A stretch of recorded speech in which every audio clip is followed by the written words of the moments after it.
Welcome to a quiet corner of history. Dim your screen, settle into your chair, and let us journey back to a time where darkness was always near. We are going to explore an era where hygiene was optional, but facing death on the playground was an almost daily requirement for the common folk and kings. Close your eyes for a moment and imagine the smell of damp earth and wood smoke. The games we play today are mere shadows of their brutal ancestors. In the Middle Ages, the boundary between a sunny afternoon of leisure and a cold, silent grave was often just a single, unlucky moment of distraction. Look closely at these ancient faces. Their smiles seem distorted, perhaps reflecting a life where pain was a constant companion and death was a familiar, haunting guest. There is a strange contrast here, between the tools of agony and the toys of childhood. In this world, the games were never truly safe for anyone. War was the profession of the elite, but even during times of peace, the thirst for violence found its way onto the fields of common sport and play. We often think of the battlefield as the most dangerous place, yet the village green held its own terrors for those brave enough to step onto it. A simple game could turn into a massacre in seconds. There were no referees to stop the madness, only the cold reality of physics and human rage. Life was cheap, and entertainment was often paid for in blood. Let us look at the sports that made the Crusades look like a peaceful Sunday walk. Every roll of the dice, every step on the field, was a gamble with the soul. The stakes were nothing less than the breath in your lungs today. From the muddy streets of London to the grand arenas of France, a fever for dangerous competition gripped the hearts of every man, woman, and child. This was not the organised athletics we know today. This was primal, raw, and often fatal. It was a mirror of the harsh world they inhabited daily. When the sun went down, the energy of the crowd transformed into something desperate and wild. They played as if every moment was their very last one. Can you hear the echoes of the past? The roar of the mob, the clatter of steel, and the silent prayers of those who would not return. Even the animals were drafted into this theatre of cruelty. Man and beast were forced to collide for the amusement of a world that lacked mercy. The nobility watched from their high towers, sipping wine while the commoners broke their bones for a chance at a moment of fleeting, bloody glory. Time has washed away the blood, but the stories remain etched in the ruins and the old chronicles. Let us open those dusty pages together now. We record these tales not to celebrate the violence, but to understand the human spirit and its strange, dark need for the thrill of the edge. Religion and riot were two sides of the same coin. A morning of prayer often preceded an afternoon of absolute, unbridled chaos on the dusty village street. The flags of the great houses may have flown high, but they often served as shrouds for the brave fools who died for a game's sake.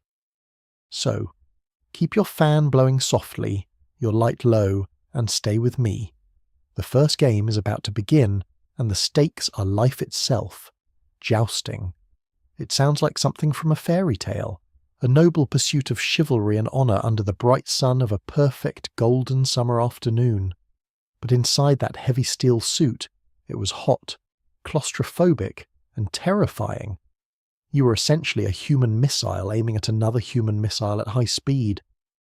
Imagine charging at 30 miles per hour, your vision restricted to a tiny slit, knowing that a massive piece of wood is aimed directly at you. The goal was simple: knock the other man off his horse. But the reality was far more messy, involving broken necks and internal organs being completely crushed. Lances were designed to break upon impact to absorb some of the force, but those flying splinters became deadly projectiles that could find any small gap. A single shard of wood, no larger than a finger, could easily slide through the eye slit and end a noble life in a heartbeat of agony. King Henry II of France learned this lesson in the most tragic way possible during a tournament meant to celebrate a grand, royal peace treaty. His opponent's lance shattered, and a massive splinter pierced the king's visor, entering his eye and burrowing deep into his brain during the final pass. The king did not die instantly. He lingered for 10 days in unspeakable agony while his doctors tried, and failed, to save him from his fate. All this was done to impress the ladies in the court. It was a deadly performance where the price of applause was often a life cut short. The sheer kinetic energy involved was enough to shatter shields and bend the thickest breastplates as if they were made of nothing more than thin tin. Falling from a horse at high speed while wearing 60 pounds of steel often resulted in broken limbs that would never heal correctly in that age. If the fall didn't kill you, the medieval doctors might. Infection was the silent killer that waited for every knight who survived the initial, brutal impact. Jousting was a sport of ego and adrenaline. It was the ultimate test of bravery, but it was also a spectacular way to die for nothing. By the end of the Middle Ages, the sport became so dangerous that even the most hardened warriors began to question if it was truly worth it, yet the crowds kept coming. The thrill of the crash and the sight of blood were as addictive then as any modern high-speed racing sport today. Each dent in these shields tells a story of a collision that could have been the last. Honour was earned in inches and paid for in pain. When the dust settled, the glory was often fleeting, leaving behind only the broken bodies of men who thought they were invincible under their steel shells. Beneath the armour were men with families and fears, but the code of chivalry demanded they risk everything for a few minutes of public, violent theatre. The horses were victims too, often suffering horrific injuries as lances strayed or riders lost control during the terrifying, high-speed charge toward the target. These were the remains of the day, a mountain of shattered wood and broken dreams, a testament to a sport that valued spectacle over human life. The psychological toll was immense. Every pass could be your last, and every impact felt like being struck by a charging bull made of pure iron. Many young men who sought fame in the lists found only a cold stone in a quiet churchyard, their names forgotten by the next season's games. Even the best armour was no guarantee of safety. The physics of 2 tons of horse and man colliding was simply too much for metal to bear. The fanfare would end, the trumpets would go silent, and the reality of the injuries would set in as the adrenaline faded from the broken body. Survival was a matter of luck as much as skill. To grow old after a career in the lists was a rare and miraculous feat indeed. The armourers worked day and night to create better protection, but the weapons of sport always seemed to stay one deadly step ahead of the defence. The records show that at some events, the death toll from the sport rivaled that of small skirmishes in the wars being fought across the sea. It was a dance with the reaper, choreographed with lances and horses, performed for an audience that was hungry for the next violent and bloody thrill. As the sun set on the age of jousting, the world didn't become more peaceful. It just found new and even more chaotic ways to play.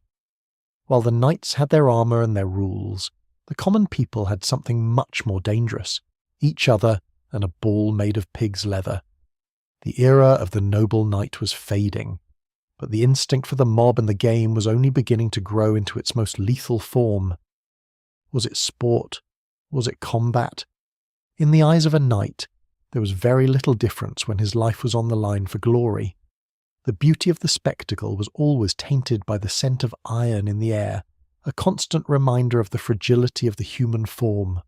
By tomorrow, the arena would look clean again, but the memories of the wood shattering against bone would linger in the minds of everyone there.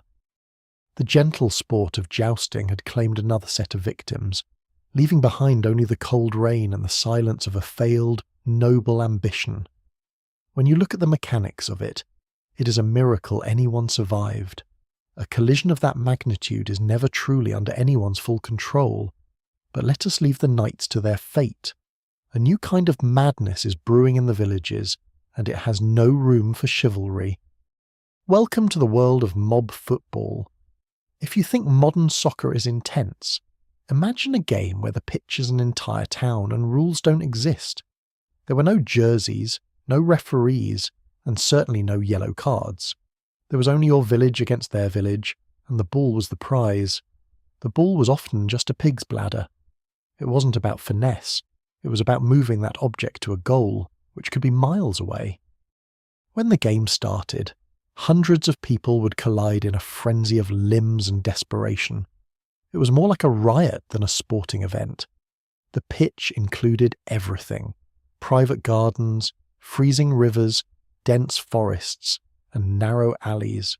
Nothing was off limits, and no property was ever safe from the mob. Drowning was a common cause of death. In the heat of the chase, people would be pushed into rivers and held down by the weight of others. If you fell, the game didn't stop. You were just another obstacle to be stepped on, crushed, or ignored by the hundreds of charging boots behind you. Smart shopkeepers would board up their windows and lock their doors, knowing that the game often left a trail of broken glass and ruined livelihoods behind. Murder was technically illegal, but in the middle of a 500-person scrum, accidents happened very frequently and were almost impossible to prove in a court. The game was used as an excuse to settle old grudges. That neighbour you hated. A football match was the perfect time for a misplaced elbow. Broken ribs, shattered limbs, and missing teeth were the standard trophies of a day spent playing mob football. It was a true test of physical endurance. Kings eventually tried to ban the game, not because it was too violent, but because it distracted the men from their mandatory archery practice for the wars. But the people loved it too much to stop. They would play in secret, in the deep woods, away from the prying eyes of the law's officers. The game was a release of the frustrations of a hard life. It was the one time when the poor could feel powerful and completely free. From a distance, it looked like a small war. Up close, it was a desperate struggle for a moment of triumph in a world of endless toil. Every tackle was a gamble with fate. The lack of organisation meant that no one was responsible for the safety of the players or the spectators. The aftermath of a match looked like a battlefield. The only difference was that no one was officially at war, yet the casualties were very real. There were no medics. If you were hurt, you crawled home and hoped the wound didn't turn black. Infection was the final referee of the medieval game. The sheer force of the mob could crush a man against a stone wall. The pressure was so intense that some victims simply stopped being able to breathe. Nothing was sacred. Not even the dead were safe from the path of the football mob as it tore through the village on its way to glory. To hold the ball was to be a target for everyone else. It was a position of great honour and even greater danger for any common man. The river games were the most lethal. In the cold, dark water, it was easy to lose your footing and never come back up for air again. At the end of the day, the survivors would gather to drink and tell stories of their bravery, their bruises serving as medals of their survival. The shadows of the mob football games linger in our modern sports, but we have long since stripped away the lethal edge of the ancient competition. It was a sport that pushed the human body to its absolute limit, often breaking it in the process for the sake of a simple pig's bladder. The game didn't just affect the players, it paralysed entire communities with a fear of the uncontrolled energy that a mass of people could generate. The law tried to tame the beast, but you cannot legislate against the basic human need for a release from the crushing boredom and toil of life. In those moments, the peasant was no longer a slave to the land. He was a warrior, a hero, and a force of nature itself. The path of the game was a path of destruction. It was as if a storm had passed through, leaving only broken wood and trampled earth behind. Not everyone made it to the tavern. For some, the game ended in a quiet room with a priest whispering prayers for a soul departing too soon. The bell would toll, the madness would subside, and the village would slowly return to the grinding silence of its normal, everyday existence in the fields. The ball, once the centre of the world, was now just a piece of trash. Its purpose served and its cost in blood already fully paid. Every game left its mark on the town and the people. It was a cycle of violence that repeated every year, regardless of the danger involved. These scars were stories. They were the only history the common man had, a physical record of the time he fought and won against the odds. Winter would come, the fields would freeze, and the memory of the game would be stored away like grain, waiting for the next spring to erupt. Even the guards were often too afraid to intervene. When the mob was in full swing, even the king's men knew to stay well out of the way. The cost of the game was high, but for a people with nothing, it was a price they were more than willing to pay for a moment of life. The land forgets, but the chronicles remember. They tell us of the great football riots that claimed lives and destroyed entire sections of town in an hour. A single moment, a single tackle, could ripple through a village for generations, fueling feuds that lasted much longer than any individual game or life. The next generation was always watching, learning the ways of the mob and preparing for their own turn to step into the dangerous muddy arena of sport. In the shadows of the Middle Ages, mob football was the heartbeat of the village, a wild and violent pulse that kept the spirit of rebellion alive. The game was an intruder, a force of chaos that refused to be contained by walls or laws, always seeking the next victim and the next glory.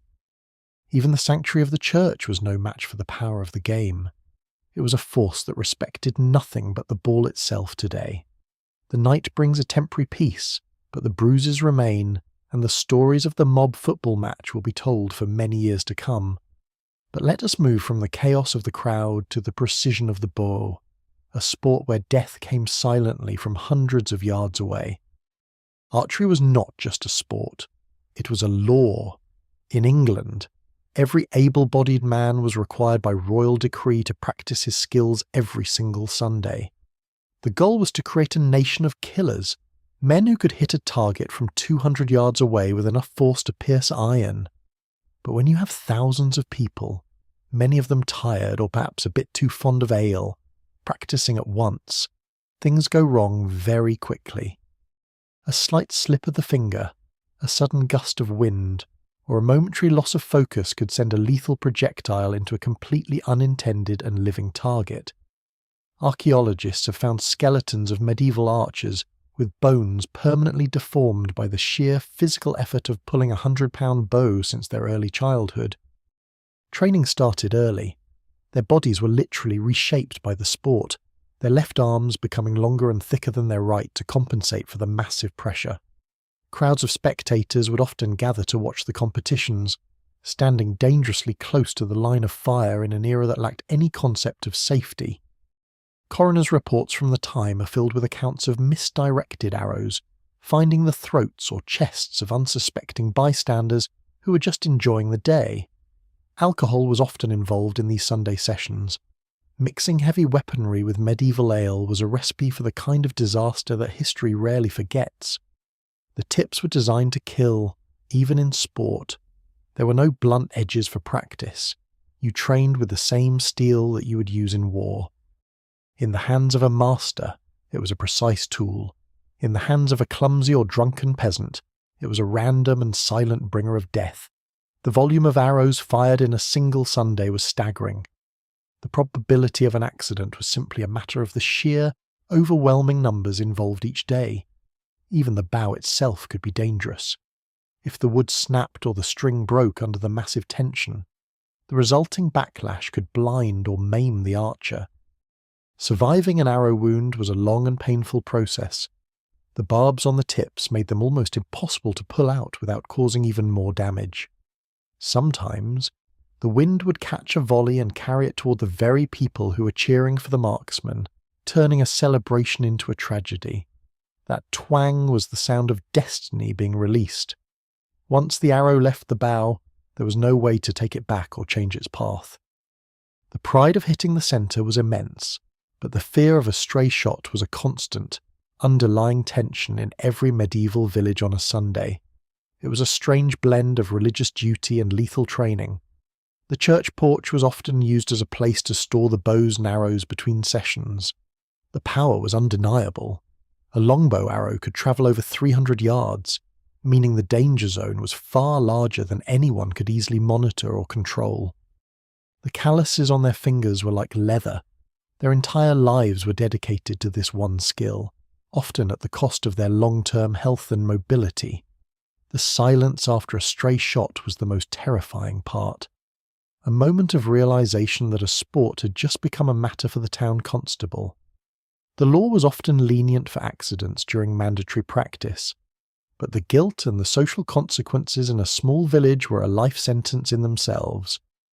Each design had a specific purpose, and none of them were meant to be safe. This was the hardware of war, used in the name of a game.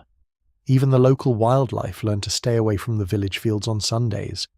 The air was thick with the threat of silent, flying steel. At the end of the day, the boughs were put away, but the damage to the archers' bodies was permanent, a lasting legacy of their mandatory, dangerous sport. They were the masters of the long-range kill, their sport a necessary evil in a world that was constantly at the edge of another bloody war. The yew tree was sacred because it provided the means of survival, but every bow made from its wood also held the potential for a tragic accident. They were everywhere, in every home, in every church. The tools of the archer were a constant reminder of the fine line between play and death. In the Middle Ages, you didn't need to be on a battlefield to be in the line of fire. You just needed to be in the wrong place.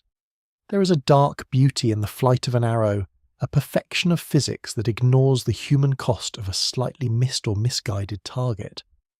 When the archers left, the field remained a graveyard of spent shafts and missed opportunities, a silent witness to the danger of the Sunday practice. The sport took everything from them. It gave them a skill to survive a war, but it ensured their old age would be filled with constant pain. Even the children were part of the cycle. They watched their fathers and dreamed of the day they too could pull 100 pounds of lethal yew. If it could do this to a shield, imagine what it did to a man in a tunic who just happened to be standing behind the target line. The winner's prize was often tainted by the day's accidents. It was a sport where the cost of excellence was often paid by the entire village community. The focus required was total, but even the most focused man could not control the unseen forces that could turn an arrow into a tragedy today. But as dangerous as the arrows were, they were nothing compared to the primal, blood-soaked arena of animal baiting, our next dark chapter in sport. Welcome to the pits. Here, the thrill didn't come from skill or precision, but from the raw, desperate struggle for survival between man's pets and beasts. Bear baiting was a favourite pastime. A bear would be chained to a stake in the centre of an arena and forced to fight off packs of dogs. The dogs were bred for this. They were fearless, often jumping directly at the bear's throat, knowing only the drive to kill or be killed for sport. The crowd wasn't just there to watch. They were part of the frenzy. The scent of blood and the sound of screams were the ultimate form of entertainment. It was dangerous for the spectators, too.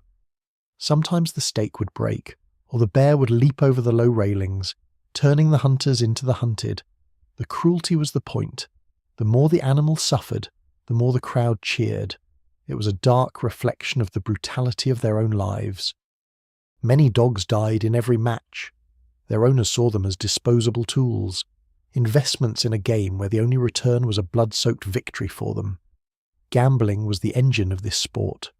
Entire fortunes could be lost on the strength of a bear or the tenacity of a single, small bulldog. The pits were never clean. The smell of old blood, wet fur, and human sweat created an atmosphere that was thick with the scent of death. Bull baiting was another variation. It was believed that the meat of the bull would be more tender if the animal was baited before it was slaughtered. So, cruelty became a culinary requirement. The sport was literally baked into their lives, a justification for the violence they inflicted on the natural world. Children were raised in this environment. They were taught from a young age that the suffering of animals was a perfectly acceptable form of light afternoon entertainment. There was no escape for the animals. Once they entered the pit, their only way out was through the death of their opponents or their own end. When the crowd left, the arena became a silent, haunted place. The echoes of the growls and the cheers seemed to vibrate in the very stones. The handlers were often as brutal as the games. They lived in a world where empathy was a weakness, and violence was the only language they spoke. Thousands of animals perished in these pits every year. Their lives were nothing more than a momentary distraction for a population that lived in constant hardship. The baiting started even before the arena. The transport of the animals was a spectacle in itself, a mobile theatre of cruelty that moved from town to town. This was the true face of the Middle Ages, not just the noble knights, but the raw, unchecked bloodlust of the common people in the pit. The light of civilization was often dim in these places. The pits were the dark corners where the ancient, violent instincts of man were allowed to run free. When the equipment failed, the results were catastrophic. A loose bear in a crowded arena is the stuff of nightmares, and it happened more than once.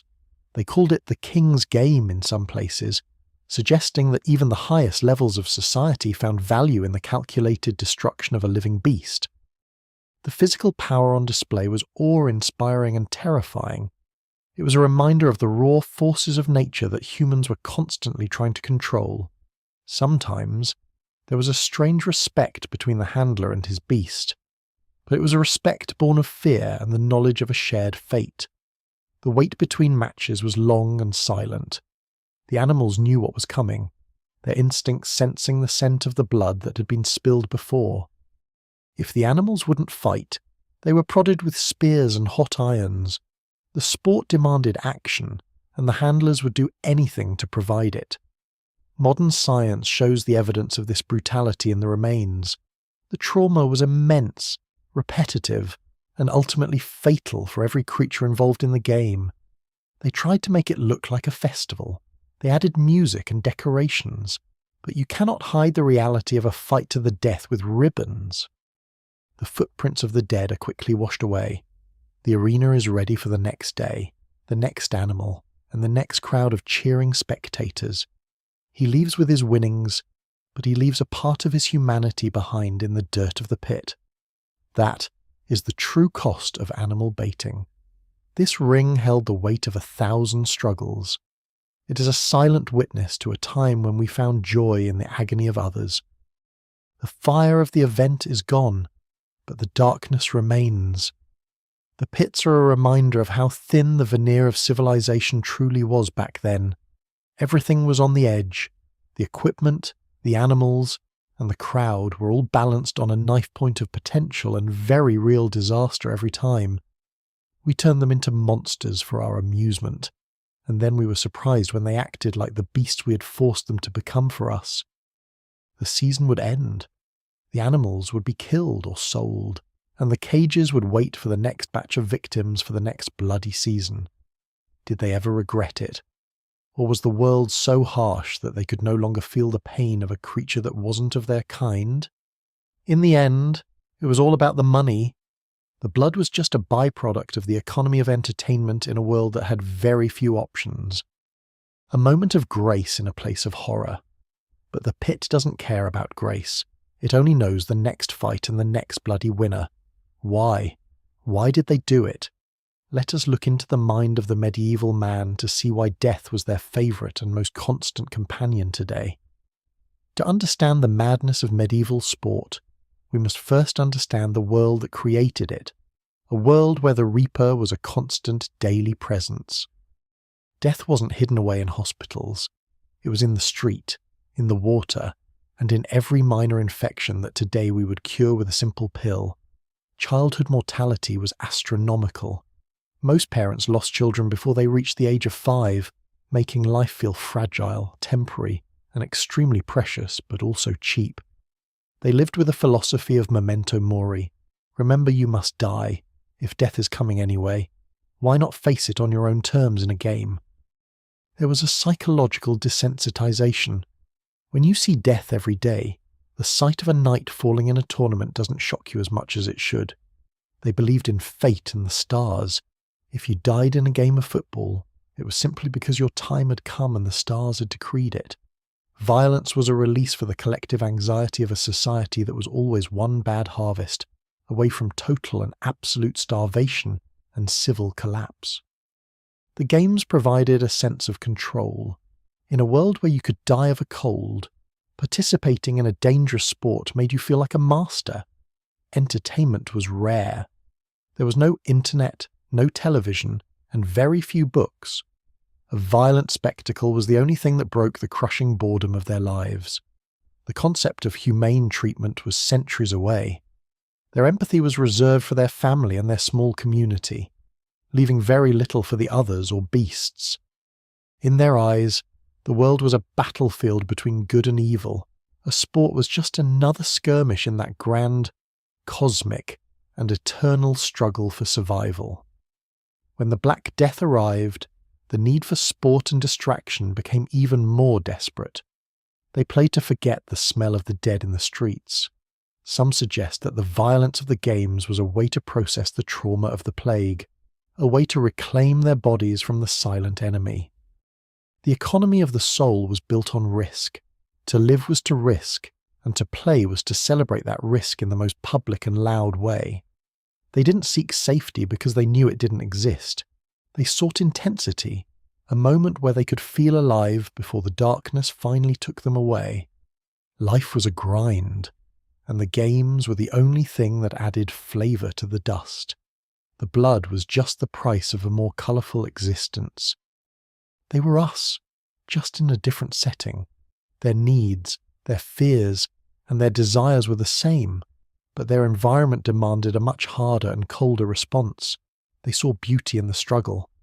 A perfectly aimed arrow or a well-timed charge was a form of art in a world that had very few galleries. The deadliness was part of the appeal. A game with no risk was a game with no meaning for a people who lived on the edge of the abyss. Every life left a mark, however small. The games were a way to make that mark louder, brighter, and more memorable before the wax finally and inevitably ran out. They didn't fear the game, they feared the unknown. A game had rules, even if they were brutal. The plague had none, and that was far more terrifying. They were forged in violence. Their sports were just a reflection of the hammer and the anvil that shaped their entire society, from the king to the peasant. When we look back, we shouldn't judge them with our modern comfort. We should wonder if we would be any different if we lived in their shadows. The social fabric was always under tension. The dangerous sports were the valves that released the pressure before the entire system could explode into a bloody revolution. Life was simple: work, pray, and play. The risk of the play was just another part of the work of staying alive in a world that didn't care. The identity of the warrior was central. To be a man was to be ready for violence, and the sports were the proving grounds for that very identity. They drank to the dead, and they played for the living. It was a cycle of celebration and mourning that never truly had a beginning or an end. The thread of their lives was short, but it was woven with the bright and bloody colours of their games, creating a tapestry of history that still haunts us. The time of the Middle Ages is long gone, but the human drive for the thrill of the edge remains, just hidden behind better rules and padded gear. As we reach the end of our journey through the shadows, let us take one last look at the lessons we've learned from these deadly and ancient games. The knights have returned to the dust, the mob has finally gone home, and the arrows have all found their final and silent places in the earth. We have seen the worst of human sport, the moments where our need for entertainment became a death sentence for the participants and the innocent bystanders alike. Today, we play with helmets, padding, and strict rules. We have replaced the blood with statistics and the fatal splinters with slow-motion replays of our near misses.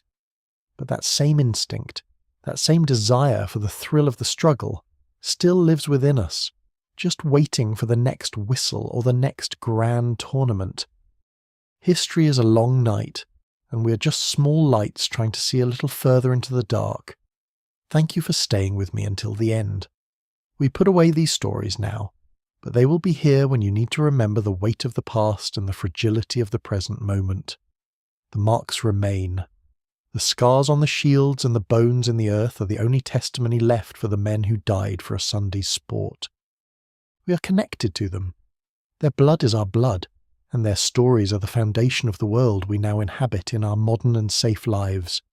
The shadows grow long, and the night is deep.